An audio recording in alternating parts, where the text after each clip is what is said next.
تختی number 9 line number 3 خا زبر یا خی را دو پیش رن خیرن خیر دال کھڑی زبر دا واو الٹا پیش وو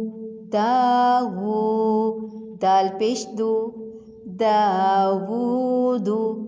داوود زال کھڑی زبر زا لام زیر لی زالی کاف زبر کا ذالک ذالک را زبر را غاد پیش ووزو رضو غاد واو پیش زو رضو رضو شین زبر الف مد شا حمزہ زبر آ شاء شاء شین الف زبر مد شا حمزہ زبر آ شاء شاء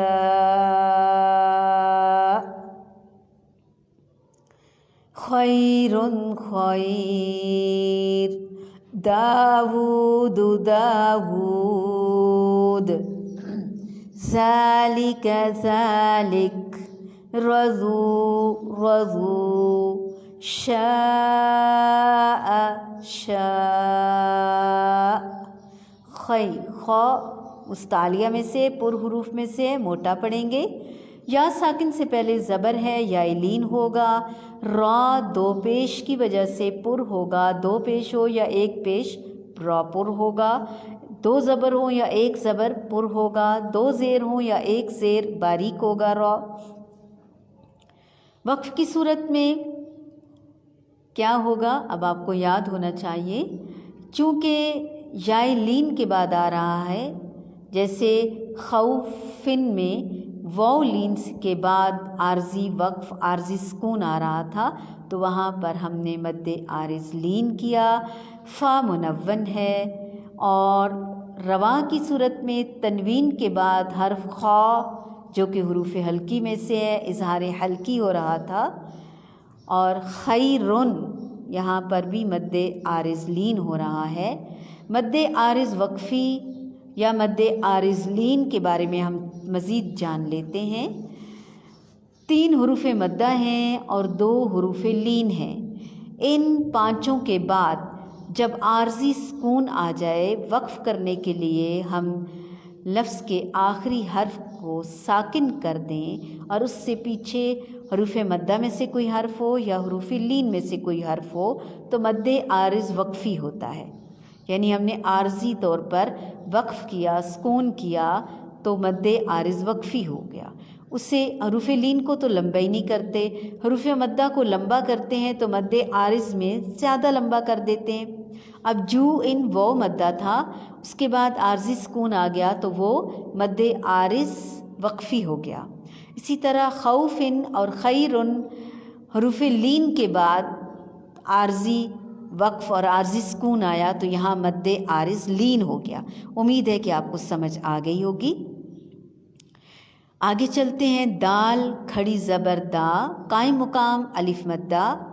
ایک الف کے برابر لمبا ہو گیا اسی طرح واو مدہ ہے کیونکہ الٹا پیش واو مدہ کے برابر ہوتا ہے واو پہ ہونٹوں کو اچھی طرح سے گول کریں گے اور مد کھینچنے کے لیے بھی ہونٹ گول ہی رہیں گے دال کے اوپر پیش ہے ہونٹوں کو گول کریں گے لیکن لمبا نہیں کریں گے پیش کو صرف ظاہر کریں گے اور مجہول نہیں کریں گے یعنی دو پڑھیں گے دو نہیں پڑھیں گے داوود داوود اس سے کچھ یاد آیا ہے داود کون ہیں حضرت داود علیہ السلام اللہ تعالیٰ کے پیغمبر ہیں وہ اللہ کے کلام کو اتنی خوبصورتی سے ادا کرتے کہ پرندے ہوائیں اور پہاڑ ان کے ساتھ شامل ہو جاتے پورا ماحول کریٹ ہو جاتا اللہ اکبر کبیرہ سبحان اللہ وہ کتنا پیارا پڑھتے ہوں گے اے اللہ ہمیں بھی داود علیہ السلام کی طرح خوش الہانی عطا فرما آمین اس کے علاوہ ہمیں یہ بھی پتہ چلا کہ یہ لفظ داود ہے داؤد نہیں ہے